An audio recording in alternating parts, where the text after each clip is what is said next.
हर हर महादेव। जय भोलेनाथ। आप सभी पर भोलेनाथ की कृपा सदैव बनी रहे। कलयुग में भगवान शिव की भक्ति सबसे सरल और सफल मानी गई है। जहाँ मनुष्य मोह माया में फंस जाता है और सत्य के मार्ग से भटकने लगता है, ऐसे में गुरु प्रदोष व्रत और मासिक शिवरात्रि का संयोग अत्यंत दुर्लभ और कल्याणकारी होता है। इस दिन की गई शिव आराधना से भक्तों को न केवल सांसारिक सुख मिलता है, बल्कि शिव कृपा से जीवन में सुख, शांति और समृद्धि भी आती है। गुरु ग्रह को धर्म, ज्ञान और सुविधा का कारक माना जाता है, जबकि भगवान शिव कल्याणकारी, करुणामय और जगत की रक्षा करने वाले भी हैं। जो व्यक्ति इस दुर्लभ संयोग पर भगवान शिव का पूजन, अभिषेक, व्रत और कथा का श्रवण करता है, वह कलयुग के दुष्प्रभाव से सुरक्षित रहता है। उसे मानसिक शांति, आध्यात्मिक बल और जीवन में सही मार्गदर्शन प्राप्त होता है। शास्त्रों में कहा गया है कि कलयुग में अन्य युगों की तुलना में शिव जी की भक्ति अत्यंत सरल और शीघ्र फलदायी होती है। इसलिए इस शुभ दिन पर की गई पूजा का फल कई गुना बढ़कर मिलता है। इस कलयुग में न तपस्या, न किसी कठिन व्रत से, केवल भगवान शिव के नाम स्मरण और भक्ति से ही मोक्ष संभव है। जो भक्त सच्चे मन से शिव जी का ध्यान करते हैं, उसके जीवन में किसी भी ग्रह का प्रभाव नहीं बढ़ता है। तो चलिए प्रिय श्रोताओं, आज गुरु प्रदोष व्रत और मासिक शिवरात्रि के शुभ अवसर पर पावन कथाओं का श्रवण करें। उससे पहले जानिए आज के प्रदोष काल के समय के बारे में। अप्रैल का पहला प्रदोष व्रत चैत्र शुक्ल त्रयोदशी तिथि को है। यह व्रत गुरुवार के दिन पड़ रहा है, इसलिए यह गुरु प्रदोष व्रत है। इस दिन रुद्राभिषेक करने से आपकी सभी मनोकामनाएं पूर्ण होती हैं। हिंदू पंचांग के अनुसार चैत्र माह के शुक्ल पक्ष की त्रयोदशी तिथि 9 अप्रैल को रात 10:55 से शुरू हो रही है और अगले दिन 11 अप्रैल को रात 1 बजे समाप्त हो रही है। उदया तिथि के अनुसार प्रदोष व्रत 10 अप्रैल को किया जाएगा। अब प्रदोष व्रत की कथा से पहले हम सभी मिलकर भगवान शिव की स्तुति करें, जिसका वर्णन स्कंद जी ने किया है। स्कंद जी बोले, जो सब प्रकार के रोग शोक से दूर रहते हैं, उन कल्याण स्वरूप भगवान शिव को नमस्कार है। जो सबके भीतर मन रूप में निवास करते हैं, उन भगवान शिव को नमस्कार है। संपूर्ण देवताओं से पूजित भगवान शंकर को नमस्कार है। भक्तजनों पर निरंतर कृपा बरसाने वाले आप भगवान महेश्वर को नमस्कार है। सबकी उत्पत्ति के कारण भगवान शिव को नमस्कार है। भगवान, आप भाव के उत्सव अर्थात संसार के सागर को पार करने वाले आपको नमस्कार है। कामदेव का विध्वंस करने वाले आपको नमस्कार है। आप भाव से महान, व्रत का पालन करने वाले आपको नमस्कार है। आप माया रूपी गहन बन के आश्रय अथवा आश्रय देने वाले, आपका स्वरूप योग माया संभावित आपको नमस्कार है। जगत का संहार करने वाले आपको नमस्कार है। शिव रूप आपको नमस्कार है। आप पुरातन सिद्ध रूप हैं, आपको नमस्कार है। आप सबकी कण अर्थात गणना करने वाले होने के कारण कल नाम से प्रसिद्ध हैं, आपको नमस्कार है। आप कल की कला का अतिक्रमण करके उसे बहुत दूर रहते हैं, आपको नमस्कार है। आप स्वाभाविक ऐश्वर्य से संपन्न हैं, आपको नमस्कार है। आपकी महिमा गाने वाले को नमस्कार है। आप सबको शरण देने वाले हैं, आपको नमस्कार है। आप ही निर्गुण ब्रह्म हैं, आपको नमस्कार है। आपके अनुगामी सेवक भयानक गुण संपन्न हो, आपको नमस्कार है। नाना भावनाओं पर अधिकार रखने वाले आपको नमस्कार है। भक्तों को प्रदान करने वाले आपको नमस्कार है। भगवान, आप ही कर्मों का फल देने वाले हैं, आपको नमस्कार है। आप ही सबका पालन पोषण करने वाले उत्तम, आपको सर्वदा नमस्कार है। प्रभु, आपके अनंत रूप हैं, आपके लिए आपको सदैव नमस्कार है। आपके स्वरूप का कोई मूल नहीं है, आपको नमस्कार है। वृषभेंद्र, आपको नमस्कार है। आप भगवान महेश्वर को नमस्कार है। आपके अनंत रूप हैं, आपको नमस्कार है। आपको सदैव नमस्कार है। आपके स्वरूप का कोई मूल नहीं, आपको नमस्कार है। प्रभु आप मेरे स्वामी हैं, संपूर्ण भूतों के ईश्वर महेश्वर हैं। आप ही समस्त भागों के अधिपति हैं। वाणी बुद्धि के अधिपति भी आप ही हैं। आप ही क्रोध और शासन करने वाले हैं और कार्य के स्वामी भी आप ही हैं। सबकी हृदय आप में आप निवास करने वाले हैं। परमेश्वर तथा भक्ति मुक्ति के अधीश्वर भी आप ही हैं। आपको नमस्कार है। भगवान स्कंद के द्वारा इस प्रकार स्तुति किए जाने पर भगवान शिव ने कहा कि जो लोग प्रातःकाल पूर्ण भक्ति पूर्वक तुम्हारे द्वारा की गई इस स्तुति से मेरा स्तवन करेंगे, उनका जो फल प्राप्त होगा उनका वर्णन करता हूँ, सुनो। उन्हें कोई रोग नहीं होगा, दरिद्रता भी नहीं होगी तथा प्रियजनों से कभी वियोग भी नहीं होगा और वह इस संसार में दुर्लभ लोगों का उपभोग करके मेरे परम धाम को प्राप्त करेंगे। इस प्रकार श्री स्कंद महापुराण के अनुसार गुरु प्रदोष व्रत की पौराणिक कथा के अनुसार एक बार इंद्र और वृत्तासुर की सेना में घनघोर युद्ध हुआ। देवताओं ने दैत्य सेना को पराजित कर नष्ट भ्रष्ट कर डाला। यह देख वृत्तासुर अत्यंत क्रोधित हो स्वयं युद्ध को तैयार हुआ। आसुरी माया से उसने विकराल रूप धारण कर लिया। सभी देवता भयभीत हो गुरुदेव बृहस्पति की शरण में पहुँचे। बृहस्पति महाराज बोले, पहले मैं तुम्हें वृत्तासुर का वास्तविक परिचय दे दूं। वृत्तासुर बड़ा तपस्वी और कर्मनिष्ठ है। उसने गंधमादन पर्वत पर घोर तपस्या कर शिवजी को प्रसन्न किया। पूर्व समय में वह चित्ररथ नाम का राजा था। एक बार वह अपने विमान से कैलाश पर्वत चला गया। वहाँ शिवजी के वाम अंग में माता पार्वती को विराजमान देख वह उपहास पूर्वक बोला, हे प्रभु, मोह माया में फंसे होने के कारण हम स्त्रियों के वशीभूत रहते हैं, किंतु देवलोक में ऐसा दृष्टिगोचर नहीं हुआ कि स्त्री आलिंगनबद्ध हो सभा में बैठे। चित्ररथ के यह वचन सुन सर्वव्यापी शिव शंकर हंसकर बोले, हे राजन, मेरा व्यवहारिक दृष्टिकोण पृथक है। मैंने मृत्युदाता कालकूट महाविष का पान किया है, फिर भी तुम साधारण जन की भांति मेरा उपहास उड़ाते हो। माता पार्वती क्रोधित हो चित्ररथ से संबोधित करते हुए बोली, अरे दुष्ट, तूने सर्वव्यापी महेश्वर के साथ ही मेरा भी उपहास उड़ाया है। अतः मैं तुझे वह श्राप देती हूँ कि तू ऐसे संतों के उपहास का दुस्साहस नहीं करेगा। अब तू दैत्य स्वरूप धारण कर विमान से नीचे गिर, मैं तुझे शाप देती हूँ। जगदम्बा भवानी के अभिशाप से चित्ररथ राक्षस योनि को प्राप्त हो गया और त्वष्टा नामक ऋषि के श्रेष्ठ तप से उत्पन्न हो वृत्तासुर बना। गुरुदेव बृहस्पति आगे बोले, वृत्तासुर बाल्यकाल से ही शिव भक्त रहा है, अतः हे इंद्र, तुम बृहस्पति प्रदोष किया करो। गुरु प्रदोष के प्रताप से इंद्र ने शीघ्र ही वृत्तासुर पर विजय प्राप्त कर ली और देवलोक में शांति छा गई। इसलिए प्रदोष व्रत को अपने जीवन में अवश्य ही करना चाहिए।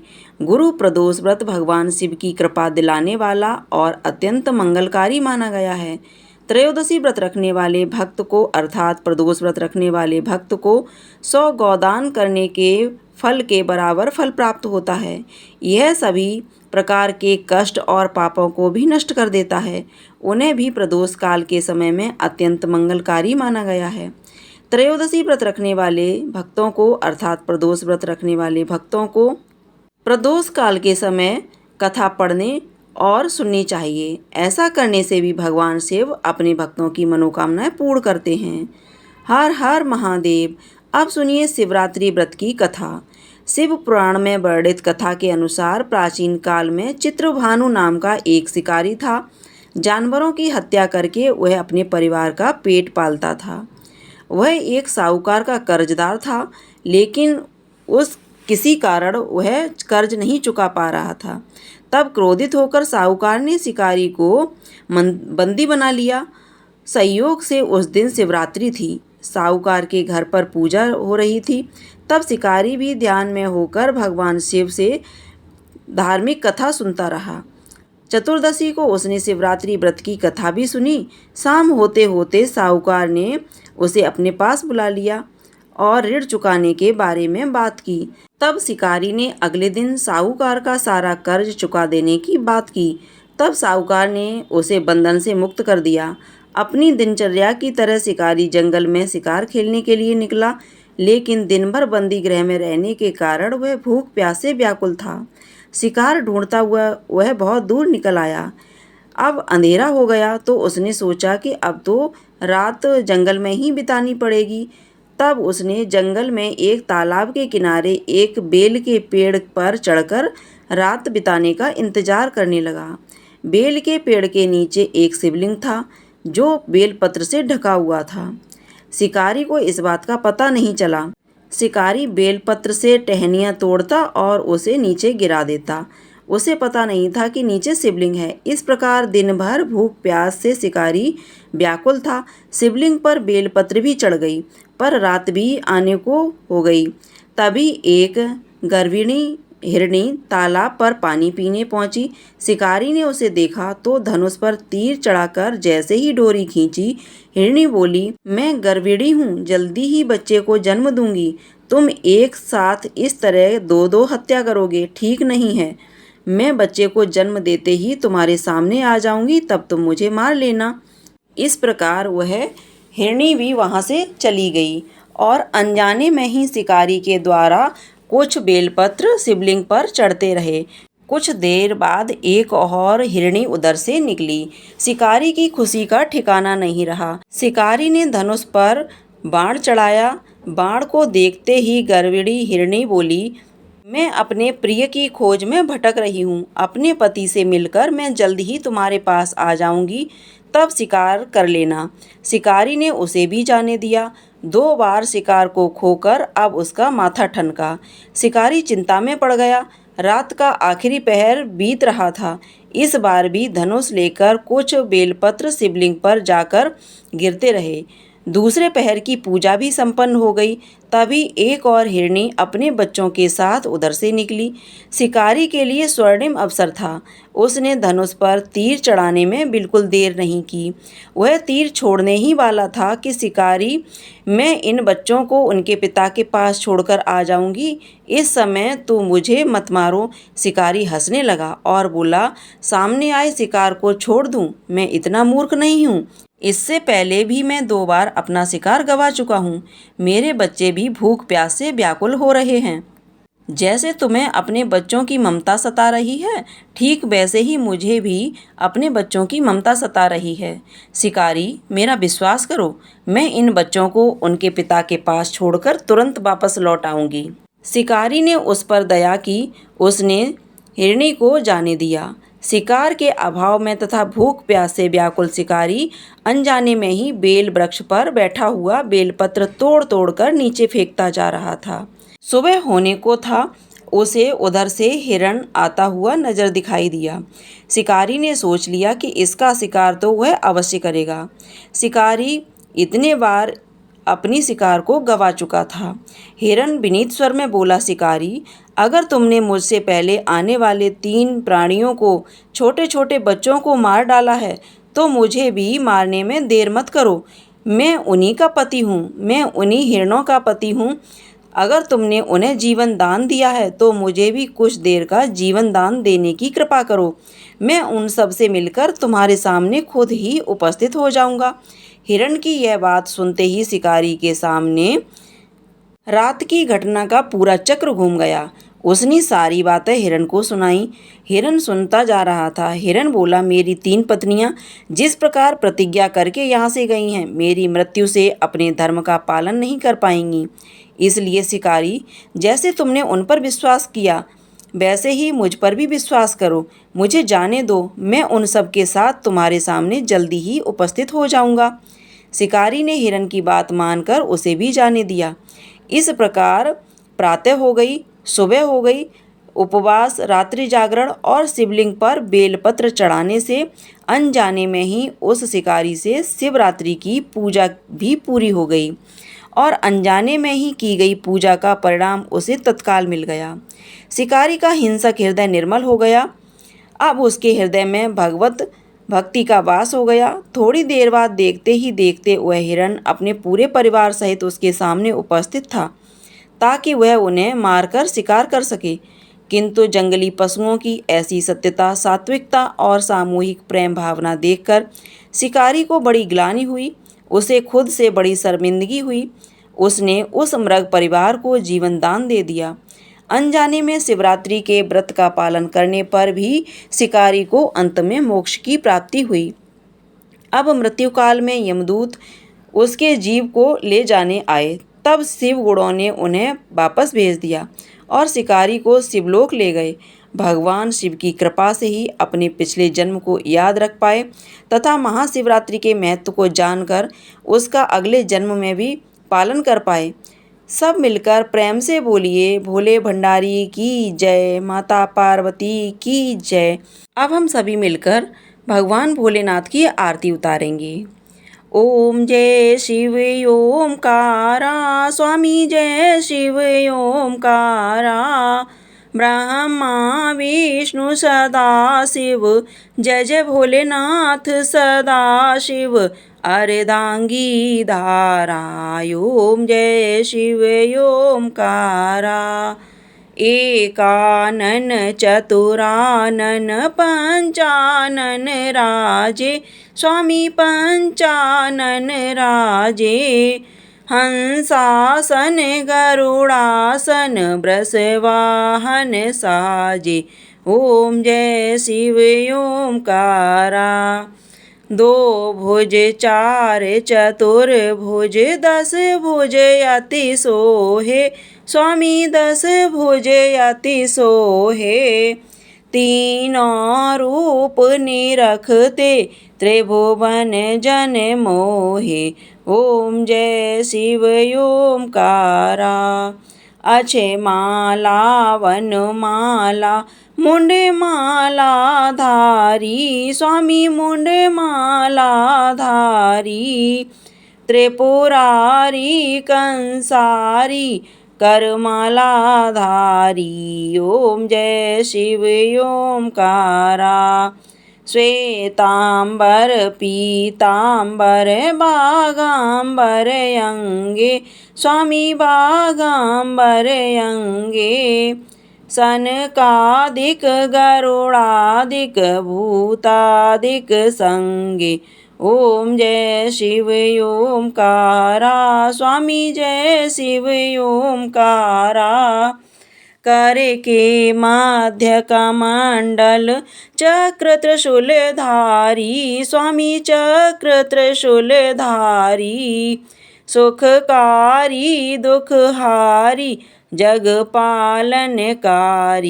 ओम जय शिव ओमकारा, ब्रह्मा विष्णु सदा शिव, जानत अविवेका, स्वामी जानत अविवेका, मधु कैटव दो मारे, सुर भय हीन करे। ओम जय शिव ओमकारा, स्वामी जय शिव ओमकारा, लक्ष्मी सावित्री पार्वती संगे, पार्वती अर्धांगी शिव लहरी गंगे। ओम जय शिव ओमकारा, पर्वत सोहे पार्वती शंकर कैलासा, भांग धतूर का भोजन भस्मी में बासा। ओम जय शिव ओमकारा, जटा में गंग बहत है, गल मुंडन माला, स्वामी गल मुंडन माला, शेष नांग लिपटावत ओढ़त मृग छाला। ओम जय शिव ओमकारा, काशी में विश्वनाथ विराजत, नंदी ब्रह्मचारी, स्वामी नंदी ब्रह्मचारी, नित्य उठ दर्शन पावत महिमा अति भारी। ओम जय शिव ओमकारा, स्वामी जय शिव ओमकारा, त्रिगुण स्वामी जी की आरती जो कोई नर गावे, स्वामी प्रेम सहित गावे, कहत शिवानंद स्वामी जपत हरि हर स्वामी मनवांछित फल पावे।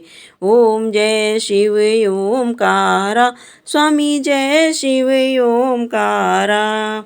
प्रेम से बोलिए हर हर महादेव। माता पार्वती की जय।